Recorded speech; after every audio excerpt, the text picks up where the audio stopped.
The transport ship landed with a heavy thud on the metal floor of Station Omega-7. Steam hissed from the engines as the massive doors opened slowly. Jake Morrison stepped out, carrying only a small bag and wearing the standard gray uniform of a new cadet. He looked around the huge hangar bay with wide eyes. Everything was bigger than he had expected. The station was home to the Galactic Military Academy, where the best soldiers from across the galaxy came to train. Jake had never seen anything like it. The ceiling stretched up so high he could barely see the top. Ships from dozens of different worlds sat in neat rows, each one stranger than the last.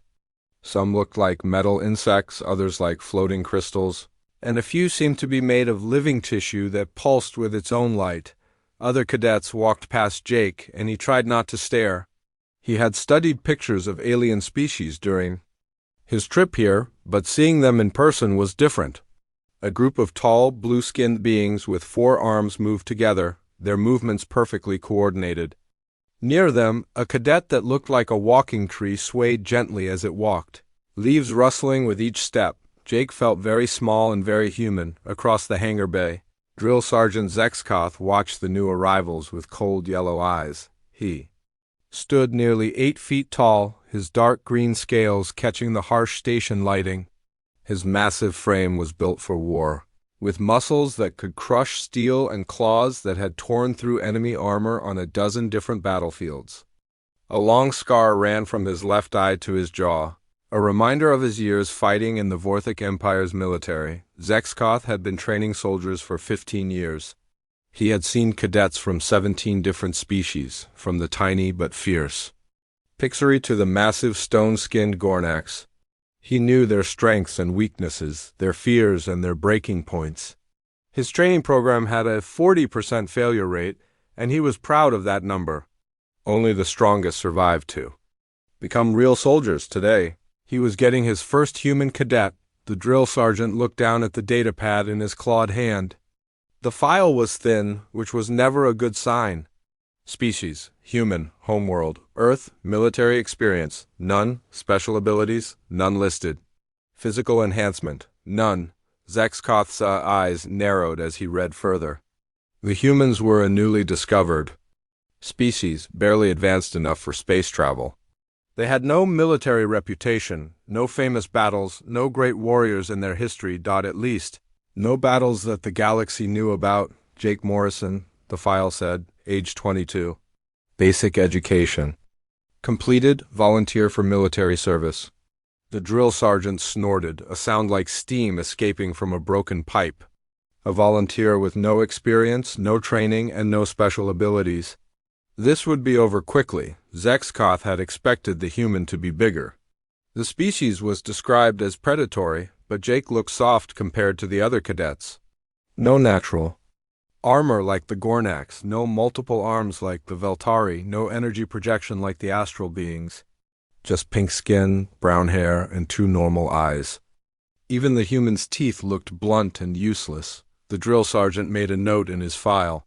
Expected duration of training, 1 week before dismissal. Jake found his way to the cadet assembly area, following the signs written in 17 different languages. The room was enormous, with rows of metal benches facing a raised platform. Hundreds of cadets filled the space, talking in languages that sounded like music, grinding stones, or electronic beeping. Jake sat down on an empty bench and tried to look confident. The cadet next to him turned to look. It was clearly female, though Jake had to guess based on her voice when she spoke.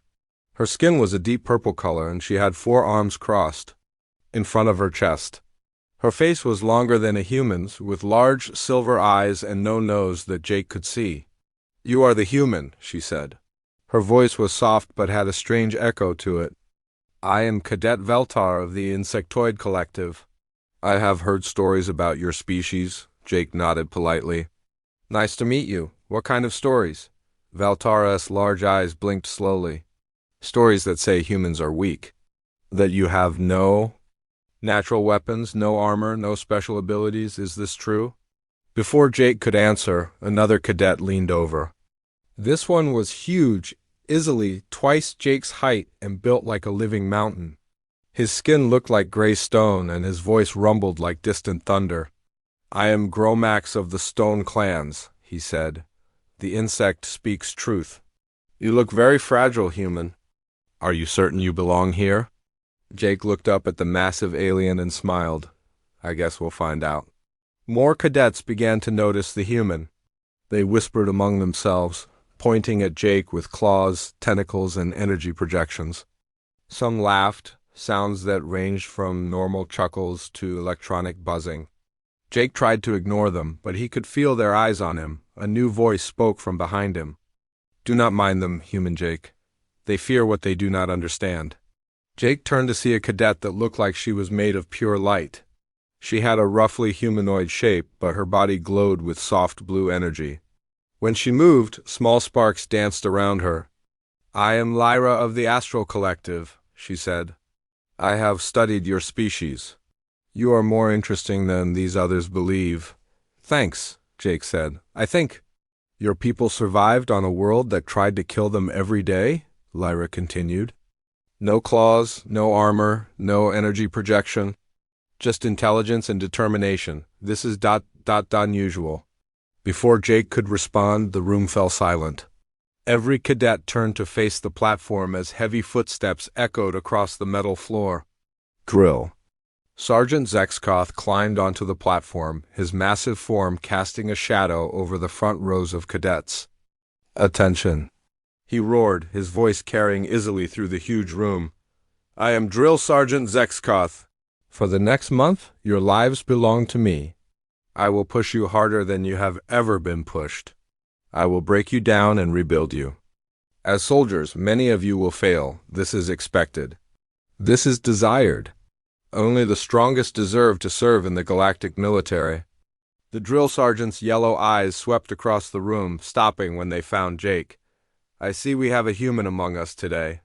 "How interesting. I have never trained a human before. I wonder how long you will last."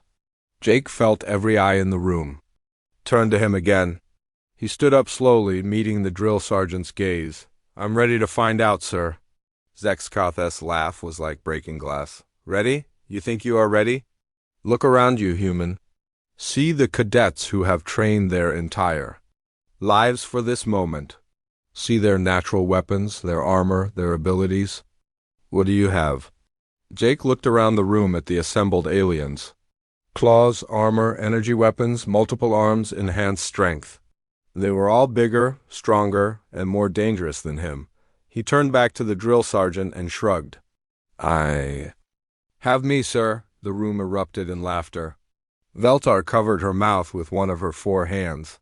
Gromax's rumbling chuckle shook the bench.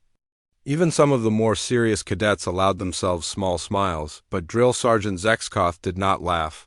Something in the human's voice, something in the way he stood, made the old warrior pause. He had heard confidence before, but this was different. This was not the boasting of an untested recruit. This was the quiet certainty of someone who had already decided they would not quit. "Very well, human," Zexkoth said slowly. "Tomorrow we begin. We will see what you are truly made of." The drill sergeant dismissed the cadets, and they filed out of the assembly area in small groups. Jake walked alone, listening to the conversations around him. Most were about him, and none of them were positive. The aliens were already placing bets on how quickly he would wash out. Jake did not mind. He had been underestimated before. It usually worked out well for him. As he found his way to the cadet quarters, Jake thought about what lay ahead. The other cadets were right about one thing. He did not have claws or armor or energy projection. But he had something else, something that no other species in the galaxy seemed to understand. He had 300,000 years of human evolution behind him. 300,000 years of surviving on a world that had tried to kill his ancestors. Every single day. 300,000 years of solving problems, adapting to change, and never giving up. Jake Morrison smiled as he reached his quarters. Tomorrow would be very interesting indeed. The next morning came early. Jake woke to the sound of metal doors slamming open and bright lights flooding the cadet quarters. Drill Sergeant Zexkoth stood in the doorway, his massive frame blocking out most of the light from the hallway. "Up, all of you! Move like your lives depend on it!" The drill sergeant roared. Jake rolled out of his narrow bunk and grabbed his uniform. Around him, the other cadets were doing the same. Gromax needed no time to wake up, his stone-like body requiring little rest. Veltar moved with quick, precise motions, her forearms making the task of dressing much faster. Lyra simply shifted her energy form into the proper uniform shape. Jake struggled with his boots while the aliens finished getting ready. He was still tying the laces when Zexkoth's voice boomed again. "Formation, now!" They lined up in the hallway, Jake barely making it into position before the drill sergeant began walking down the line.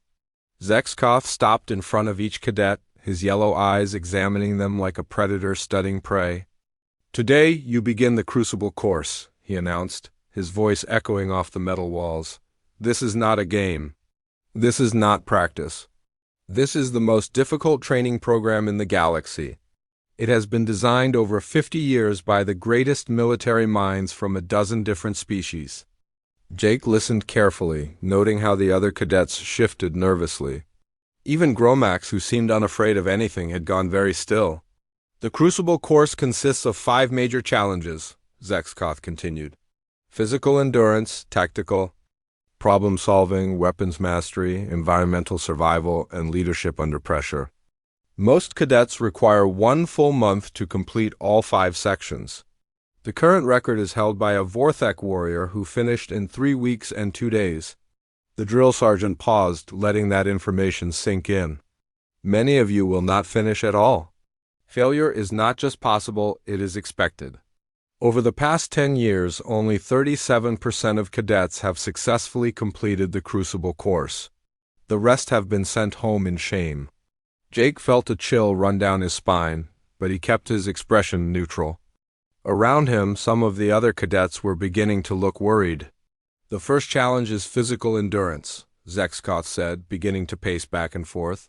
"You will navigate a zero-gravity obstacle course while under simulated enemy fire. The course is 3 miles long and contains 47 different obstacles.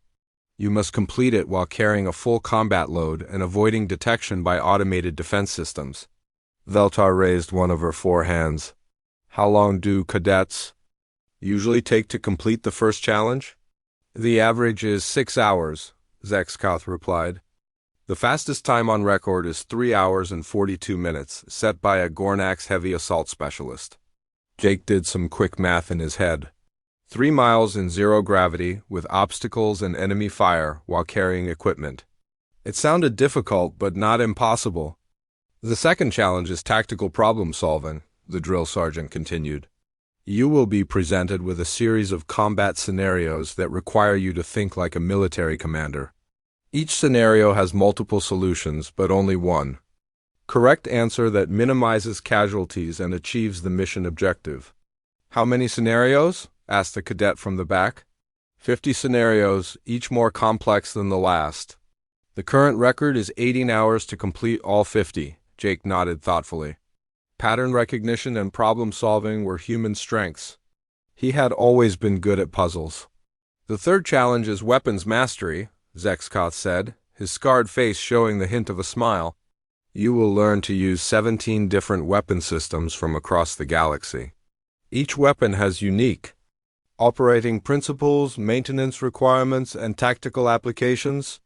You must demonstrate proficiency with all 17 before proceeding." This one worried Jake more.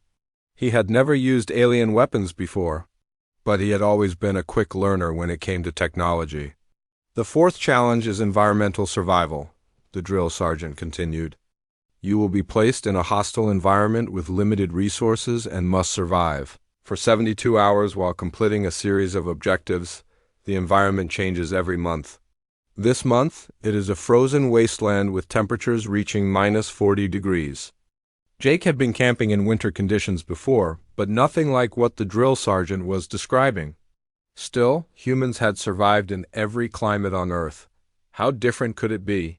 "The fifth and final challenge is leadership under pressure," Zexkoth said, his voice becoming more serious. You will be given command of a mixed squad of simulated soldiers representing different species. You must lead them through a complex battle scenario while dealing with equipment failures, casualty reports, and changing mission parameters. This challenge has broken more cadets than any other. The drill sergeant stopped pacing and looked directly at Jake. Most cadets spend 2 weeks on each challenge, some spend longer. The human species is unknown to our training programs. I suspect you will need extra time to compensate for your limitations. Jake met the drill sergeant's gaze steadily. How long do I have to complete the entire course? The maximum allowed time is 6 weeks, Zexkoth replied. After that, you are automatically dismissed from the program. And if I complete it faster? The drill sergeant's laugh was like breaking glass. Faster? Human, the fastest cadet in Academy history took 3 weeks and 2 days. You have no military experience, no natural advantages, and no special abilities. You should focus on simply finishing, not on speed. Jake nodded politely. I understand, sir, but I was just curious about the rules. There are no rules about minimum time, Zexkoth said, clearly amused by the question. If you somehow managed to complete the course in a day, you would be free to advance to the next level of training. But such a thing is impossible. Impossible? Jake asked. Impossible? The drill sergeant confirmed. The challenges are designed to test every aspect of a soldier's capabilities. Physical strength, mental endurance, tactical thinking, technical skills, and leadership ability. No single being can master all of these areas quickly. It takes time, practice, and dedication. Jake looked around at the other cadets. Veltar had gone pale, her silver eyes wide with concern. Gromax was cracking his knuckles, a sound like breaking rocks. Lyra flickered slightly, her energy form showing signs of stress. Do you have any other questions, human? Zexkoth asked. Jake thought for a moment. Yes, sir. The zero-gravity course, is it the same layout every time? Yes, the obstacles are fixed in position to ensure fairness. And the tactical scenarios, are they based on real historical battles? They are based on the most famous military engagements in galactic history. Why do you ask? Jake smiled slightly. Just trying to understand the challenge, sir. One more question. The weapon systems, are they all currently in active use by galactic military forces? Zexkoth's eyes narrowed. Yes, each weapon represents the standard equipment of a major military species. Again, why do you ask? No reason, sir. I was just curious about whether the training matched real-world conditions. The drill sergeant stared at Jake for a long moment. There was something in the human's questions, something that suggested he was thinking about the challenges differently than other cadets did. Most asked about difficulty levels or time limits. The human was asking about patterns and real-world applications. Very well, Zexkoth said finally. You will begin the first challenge in 1 hour. Use that time to prepare yourselves. Check your equipment, review your training materials, and make peace with whatever gods you worship. Some of you will not be here tomorrow. The cadets were dismissed to prepare. Jake walked back to his quarters, his mind already working on the problems ahead. Around him, the other cadets talked nervously about the challenges. 3 weeks minimum, Veltar was saying to Gromax. And that is if everything goes perfectly. The leadership challenge worries me most, Gromax rumbled. I am not good with people. The weapons mastery will be difficult, another cadet added. 17 different systems. I have only used 3 types before. Jake listened to their concerns while he checked his equipment. Standard military gear, designed to work for multiple species. Nothing fancy, but it would do the job. He had his boots, his uniform, his basic tools, and his mind. That last part was the most important. Jake had noticed something in the drill sergeant's description that the others had missed. The challenges were not random. They were designed to test specific military skills in a specific order, building from basic physical ability to complex leadership. That suggested a logical progression, which meant there were patterns to discover. More importantly, the challenges were based on real military history and current equipment.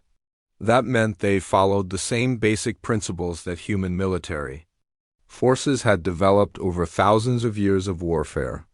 Jake Morrison had never been to space before this week. He had never seen an alien weapon or fought in zero gravity. But he had something that none of the other cadets possessed: 300,000 years of human military evolution. Humans had been fighting wars since before they discovered fire. They had developed tactics and strategies through countless conflicts on every continent of Earth. They had learned to adapt, to improvise, and to find solutions that others could not imagine. 1 hour later, Jake stood at the entrance to the zero-gravity training chamber. The other cadets had gathered to watch, expecting to see the human fail quickly. Even Drill Sergeant Zexkoth seemed relaxed, his arms crossed as he prepared to time what he assumed would be a brief and embarrassing attempt. The chamber was enormous, stretching out like a metal cavern filled with obstacles. Floating barriers, rotating platforms, and automated weapon systems created a maze that looked impossible to navigate. Red lights blinked everywhere, marking the positions of simulated enemies that would fire stunning energy bolts at anyone they detected. "Remember," Zexkoth said, his voice carrying through the chamber's communication system, "you must reach the far end while carrying full combat gear and avoiding detection. The current record is 3 hours and 42 minutes. Take your time. Human, there is no shame in admitting when you are beaten." Jake nodded and checked his equipment one final time. Combat pack, weapons, survival gear, and navigation tools. Everything was standard military issue, designed to work in any environment. He stepped into the chamber and felt gravity disappear. The sensation was strange at first. Jake had experienced zero gravity during his trip to the station, but only as a passenger. Now he needed to move with purpose and control. He pushed gently off the wall and began to float toward the first obstacle. What happened next would be talked about in the academy for years to come, instead of trying to sneak past. The first automated defense system, Jake did something unexpected. He pulled out his navigation tool and began taking measurements. The other cadets watched in confusion as the human spent precious minutes studying the positions of the weapons and obstacles. "What is he doing?" Veltar whispered. "He should be moving," Gromax rumbled. "The clock is running." But Jake was not wasting time. He was recognizing patterns. The automated defense systems were programmed to cover specific areas, but their programming followed logical rules. They scanned in predictable patterns, turned at regular intervals, and had blind spots that could be calculated after 5 minutes of observation. Jake began to move. But he did not move like the other cadets had moved. He did not try to hide or sneak or avoid the weapons. Instead, he moved with perfect timing, floating from one blind spot to another as if he could see exactly where the weapons would be looking. "Impossible," Zexkoth muttered, watching the human glide past defenses that had stopped experienced warriors for hours. The second obstacle was a rotating maze of metal barriers. Most cadets spent considerable time figuring out the rotation pattern and waiting for openings. Jake studied it for exactly 30 seconds, then pushed off from the wall and flew straight through. He moved like he had memorized the entire rotation sequence, arriving at each opening just as it appeared. Veltar's 4 hands pressed against the viewing window. "How is he doing this?" "He is reading the pattern," Lyra said, her energy form flickering with amazement. "Somehow, he is seeing the design behind the chaos." The third obstacle was meant to test physical endurance. A long tunnel filled with moving barriers that would knock a cadet off course if they hit them. Most cadets had to rest multiple times, their strength failing as they fought against the constant motion. Jake approached the tunnel differently. Instead of fighting the barriers, he used them. He pushed off from one moving surface to reach another, turning the obstacles into stepping stones. His movement became a dance, each push and turn perfectly timed to use the tunnel's own motion to carry him forward. "He is not fighting the course," Zexkoth said, his voice filled with disbelief. "He's making it work for him." The fourth obstacle was the most complex. A 3-dimensional maze where the walls could shift position, creating new paths and blocking old ones. The maze was designed to confuse and disorient, forcing cadets to backtrack and try different routes. Most cadets spent hours lost in its Shifting passages. Jake floated at the entrance for exactly 2 minutes, watching the walls move. Then he began to move through the maze as if he had a map. He never took a wrong turn, never hit a dead end, never had to backtrack. He flowed through the shifting passages like water, finding the fastest path downhill. The other cadets watched in stunned silence. Even the most arrogant among them had stopped making jokes about the human. This was not luck or accident. This was something else entirely. "He is predicting the changes," Gromack said, his stone face showing amazement. "The walls move in patterns, and he has learned them all." The fifth and final obstacle was meant to break the spirit of any cadet who had made it that far. A gauntlet of automated weapons that fired continuously, creating a wall of energy bolts that seemed impossible to pass. The only way through was to find the tiny gaps between the energy streams and move through them with perfect timing. Jake floated at the entrance to the gauntlet and pulled out his navigation tool again. He spent 3 minutes taking measurements, calculating angles and timing sequences.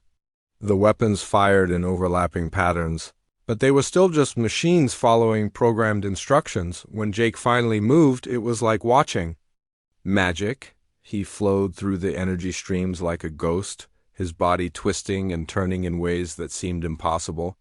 Energy bolts passed inches from his skin, but none of them touched him. He moved with the confidence of someone who knew exactly where every shot would go.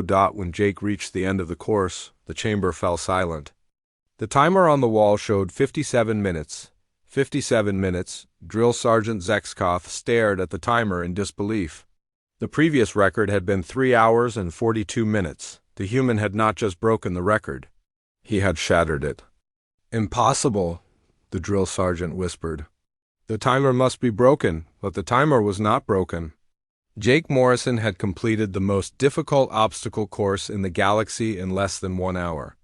And he was not even breathing hard. The other cadets pressed against the viewing windows, staring at the human who had just accomplished something that should have been impossible. Jake floated calmly in the chamber, checking his equipment as if nothing unusual had happened. "How?" Valtar asked, her voice barely a whisper. "Bring him back," Zexkoth ordered, his voice shaking. "I need to understand what just happened." Jake returned to the viewing area, moving easily in the zero gravity. The other cadets stared at him like he was some kind of alien creature, which Jake found amusing since he was the only actual alien among them. "Explain yourself," Zexkoth demanded. "How did you complete that course so quickly?" Jake shrugged. "I watched the patterns. Everything in there follows rules. The weapons scan in sequences, the barriers rotate on timers, the maze changes according to a program. Once you understand the rules, you can predict what comes next. But the complexity," Gromack said, his rumbling voice filled with awe. "There were hundreds of moving parts, thousands of variables." "Not really," Jake replied. "It looks complex, but it is actually pretty simple, like a big clock with lots of gears. Each gear affects the others, but they all follow the same basic principles." Zexkoth's yellow eyes narrowed. "You are saying that you solved the entire course by recognizing patterns?" "Mostly, yes, plus some basic physics and timing. The hard part was not getting through the obstacles. The hard part was seeing that they were not really obstacles at all." "What do you mean?" Lyra asked, her energy form flickering with curiosity. Jake smiled. "I mean that the course was not designed to stop people. It was designed to test them. There is a difference. A real obstacle course would have random elements, unpredictable changes, chaos. This course has patterns because it needs to be fair. It has to give everyone the same chance to succeed." The drill sergeant felt something cold settle in his stomach. "You are saying that the course was too predictable?" "For a human, yes. We are really good at finding patterns, especially when we are under pressure. It is how we survived on Earth for so long. Everything wanted to eat us, so we learned to predict animal behavior, weather patterns, seasonal changes. We learned to see order in chaos." Jake looked around at the stunned faces of his fellow cadets. "Plus, I had an advantage. I knew this was supposed to be really difficult, so I assumed there had to be a trick to it." No military would build a training course that was actually impossible. They would build one that looked impossible but had a solution. Zexkoth realized that his mouth was hanging open. He closed it with a snap.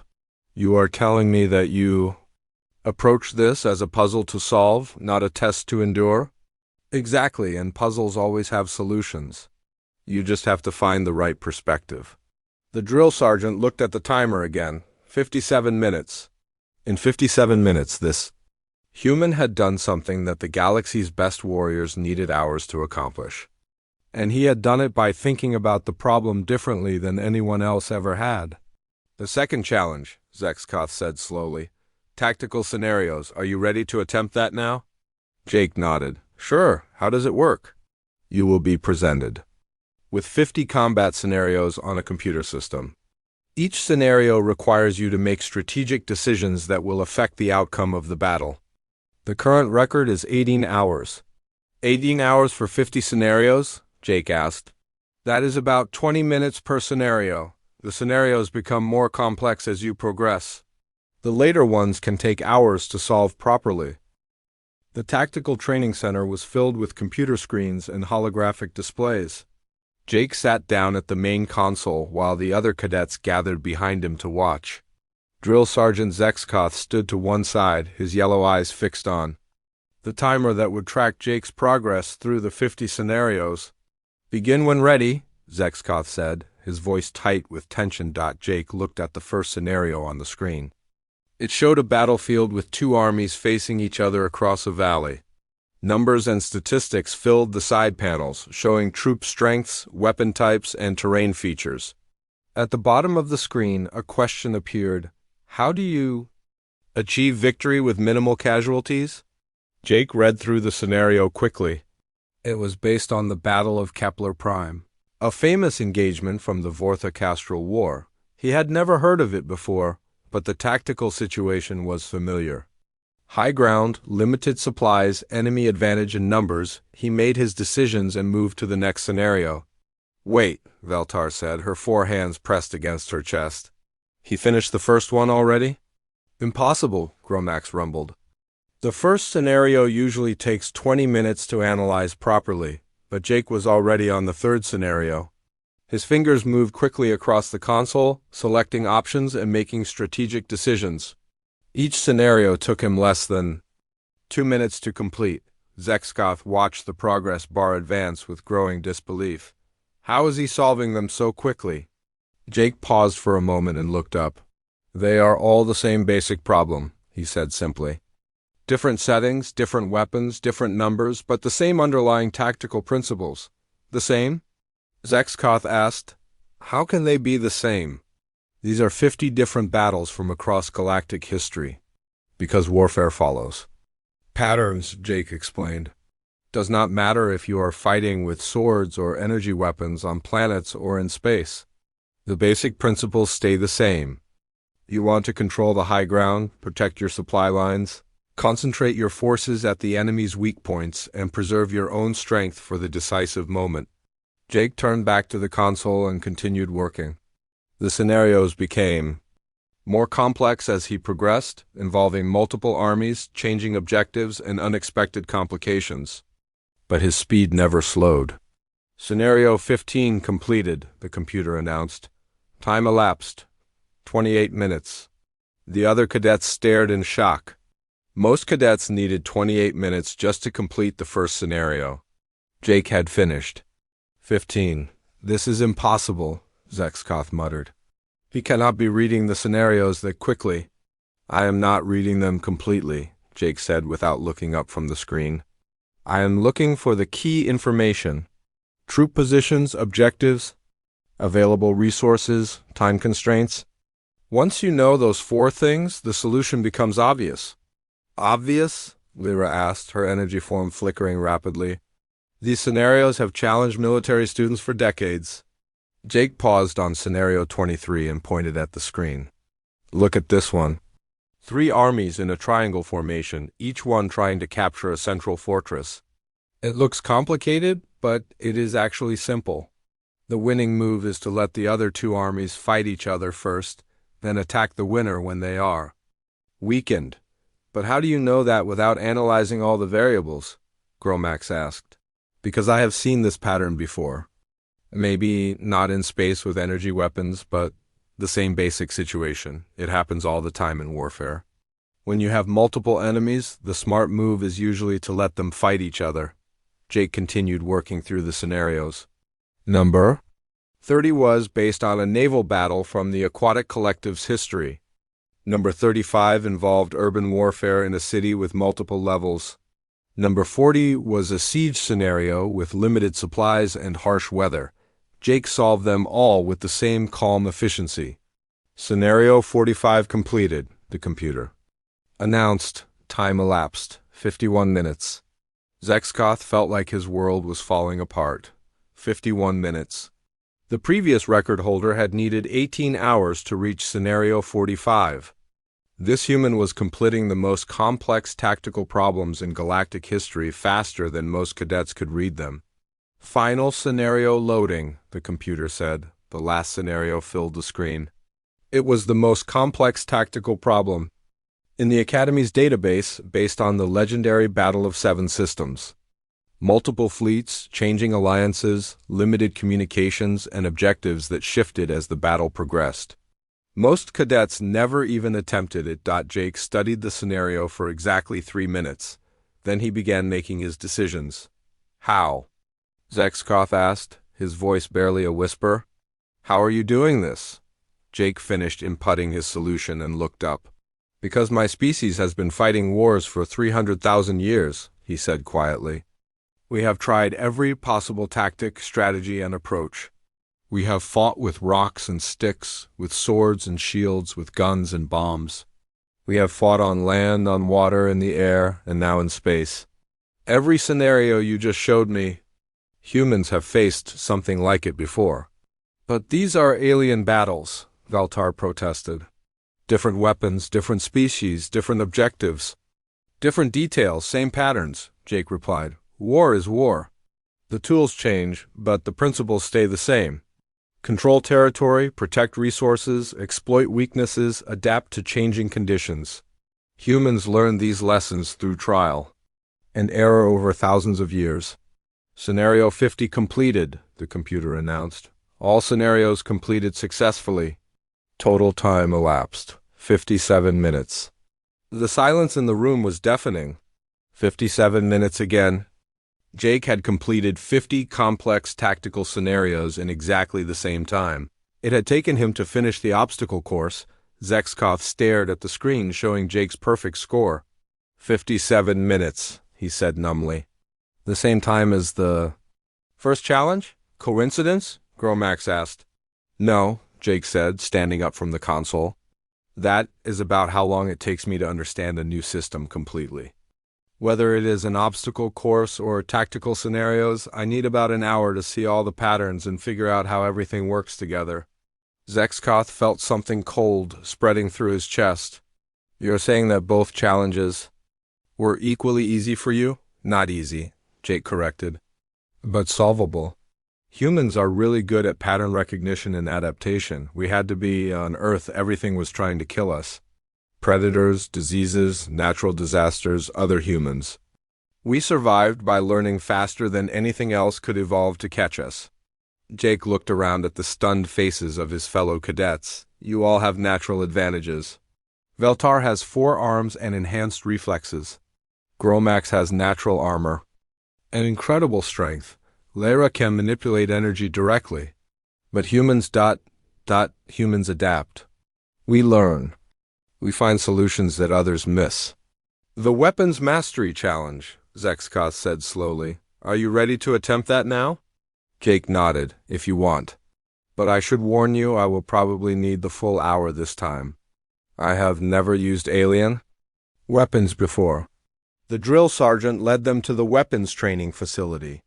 17 different weapon systems were laid out on tables, each one representing the standard equipment of a major galactic military force. Plasma rifles, energy swords, gravity weapons, molecular disruptors, and devices that Jake could not even identify. Each weapon has unique operating principles, Zexkoth explained. Different power sources, different targeting systems, different Maintenance requirements. You must demonstrate proficiency with all 17. Jake picked up the first weapon, a Vorthak plasma rifle. He examined it carefully, looking for familiar design elements. Power cell here, targeting system there, safety. Mechanisms built into the grip. Despite its alien appearance, it followed logical engineering principles. He raised the weapon and fired 3 perfect shots at the target. How? Veltar asked. You have never seen that weapon before. No, but I have seen weapons before, Jake replied, picking up the second device. This one uses magnetic acceleration instead of plasma, but the basic concept is the same. Point, aim, fire. The details are different, but the function is identical. Jake moved from weapon to weapon with growing confidence. Each one taught him something about the others. The power systems were variations on common themes. The targeting mechanisms all worked on similar principles. The safety features were logical and predictable. Weapons mastery complete, the computer announced 43 minutes later. All 17 systems demonstrated successfully. Zexkoth stared at the human who had just mastered in 43 minutes what took other cadets weeks to learn. How? He asked. Because weapons are tools, Jake replied simply. And humans are really good with tools. We have been making and using tools since before we had language. Every tool follows the same basic principles. Form follows function. Once you understand what a tool is supposed to do, figuring out how it works becomes much easier. The drill sergeant felt his legs go weak. He sat down heavily on a nearby bench. The environmental survival challenge, he said weakly. 72 hours in a frozen wasteland. Jake looked at his watch. Actually, I was hoping we could skip. That one? Not because I cannot do it, but because it seems wasteful. 72 hours is a long time, and I think we have already proven the point. What point? Zexkoth asked. Jake smiled. That humans are not weak. We are different. The Leadership Training Center was the largest room in the academy. Holographic projectors filled the space with a realistic battlefield where Jake would command his simulated squad through a complex mission. The other cadets gathered in the observation area, none of them speaking. They had watched Jake accomplish the impossible 3 times already. Now they waited to see what he would do with the final challenge. Drill Sergeant Zexkoth stood at the control console, his clawed hands hovering over the activation switches. This is the final test, he announced, his voice heavy with exhaustion. You will command a squad of 12 soldiers representing 6 different species. Your mission is to capture an enemy stronghold while dealing with equipment failures, casualty, reports, and changing objectives. Jake nodded and stepped into the command circle. Around him, holographic soldiers appeared, each one representing a different alien species. There were 2 Vorthak warriors with their natural armor and claws, 2 Gornax heavy assault troops with stone-like skin, 2 astral beings capable of energy manipulation, 2 insectoid soldiers with 4 arms each, 2 aquatic specialists in environmental suits, and 2 energy-based life forms that flickered like living lightning. The average time to complete this scenario is 8 hours, Zexkoth continued. The current record is 5 hours and 37 minutes. The scenario will begin in 30 seconds. Jake looked around at his holographic squad. Each species had different capabilities, different weaknesses, and different ways of thinking. Most cadets tried to command them like a single unified force. But Jake had learned something important during his time on Earth. Different did not mean inferior. It meant useful in different ways. The scenario began. Jake found himself standing on a rocky hillside overlooking an enemy fortress. His mission briefing appeared in his field of vision, outlining the objectives and constraints. Capture the fortress.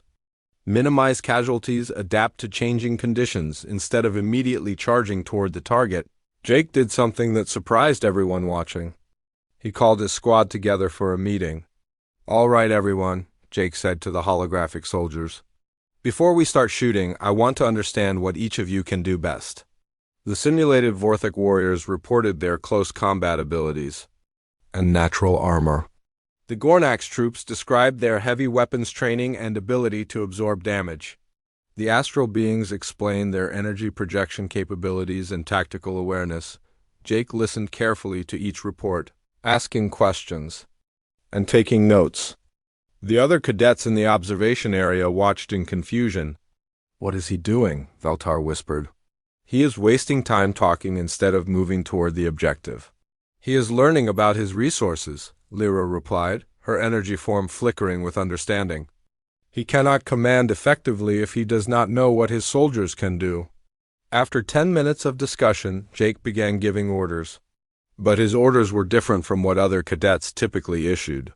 Instead of sending everyone toward the same objective, he created specialized teams based on each species' natural abilities. He sent the astral beings ahead as scouts, using their energy-based forms to gather intelligence without being detected. The aquatic specialists were tasked with finding and securing water sources that could be used for tactical advantage. The insectoid soldiers with their 4 arms became his communications and technical support team. "Interesting approach," Zexkoth muttered, watching Jake divide his forces. "Most cadets try to use all 12 soldiers as a single unit. He is treating them like individuals instead of identical resources," Gromax observed. "Each team has a specific role that matches their natural abilities." The first complication arrived 15 minutes into the scenario. One of the Gornak soldiers reported a weapon malfunction, reducing the squad's heavy firepower by 50%. Most cadets would have treated this as a serious setback. Jake adapted immediately. He reassigned the damaged soldier to serve as mobile cover for the more vulnerable team members, using the Gornax's natural stone armor to protect others rather than relying on firepower. The change actually improved the squad's overall effectiveness. The second complication came 30 minutes later. Enemy reinforcements appeared from an unexpected direction, threatening to surround Jake's position. Instead of panicking or retreating, Jake split his forces again, using the astral being's energy projection abilities to create a diversion while the Vorthak warriors flanked the enemy position. "He is not just adapting to problems," Zexkoth said, his voice filled with awe. "He is turning problems into advantages." The third complication was the most serious. A simulated casualty report showed that 2 of his soldiers were seriously wounded and unable to continue fighting. Most cadets would have either abandoned the wounded or compromised the mission to protect them. Jake found a third option. He used the aquatic specialist's environmental suits to create a mobile medical station, then assigned one of the energy-based beings to provide covering fire while the wounded were treated. The temporary reduction in combat strength was offset by improved morale and tactical flexibility. "How does he keep finding solutions that nobody else sees?" Valtar asked. "Because he thinks differently," Lyra replied. "Most commanders see problems as obstacles to overcome. He sees them as information about how to improve his approach." The final phase of the scenario presented Jake with an impossible choice. The enemy fortress had 3 potential entry points, but intelligence suggested that 2 of them were heavily trapped. Most cadets would have chosen the safest route and accepted heavy casualties from the remaining defenses. Jake chose all 3 routes. He divided his remaining forces into 3 teams, each one tailored to handle a specific type of defense. The astral beings led the team attacking the energy-shielded entrance, using their natural abilities to disrupt the barrier. The Gornak soldiers took the heavily fortified main gate, relying on their armor to absorb damage. The insectoid specialists attacked the technical entrance, using their multiple arms to disable complex security systems. The coordinated assault overwhelmed the enemy defenses completely. By attacking from 3 directions simultaneously with specialized teams, Jake turned the fortress's scattered defenses into a weakness instead of a strength. "Mission completed successfully," the computer announced. "All objectives achieved with minimal casualties. Total time elapsed, 56 minutes. The holographic battlefield disappeared, leaving Jake standing alone in the command circle. The silence in the observation area was absolute. Even Drill Sergeant Zexkoth stared at the timer in disbelief. 56 minutes? The leadership challenge. that typically took 8 hours had been completed in less than 1 hour. How? Zexkoth asked, his voice barely audible. How did you do that? Jake stepped out of the command circle and looked around at the stunned faces watching him. Because I listened to my soldiers instead of just giving them orders. Every species has different strengths and different ways of thinking. Instead of trying to make them all the same, I used their differences as advantages. But the coordination, Gromax said. Managing 12 different soldiers with different capabilities is easier than managing 12 identical soldiers, Jake replied. When everyone has the same abilities, you have to choose between conflicting needs. When everyone has different abilities, you can give each person tasks that match what they do best. Jake looked directly at Drill Sergeant Zexkoth. Humans learned a long time ago that diversity makes groups stronger, not weaker. We are social creatures. We survive by cooperating with others, not by dominating them. The drill sergeant felt something fundamental shift in his understanding of leadership and warfare. You completed all 5 challenges in less than 5 hours total, he said slowly. Challenges that are supposed to take a month. Because I approached them as a human instead of trying to be something else, Jake replied. Humans adapt, we learn, we find patterns that others miss. We solve problems that others think are impossible. And most importantly, we work together. Jake paused, looking around at his fellow cadets. Every species here has amazing natural abilities, but abilities are just tools. What matters is how you use them. Humans may not have claws or armor or energy projection, but we have something else. We have the ability to see potential in everything and everyone around us. Drill Sergeant Zexkoth walked slowly to his desk and pulled out a datapad.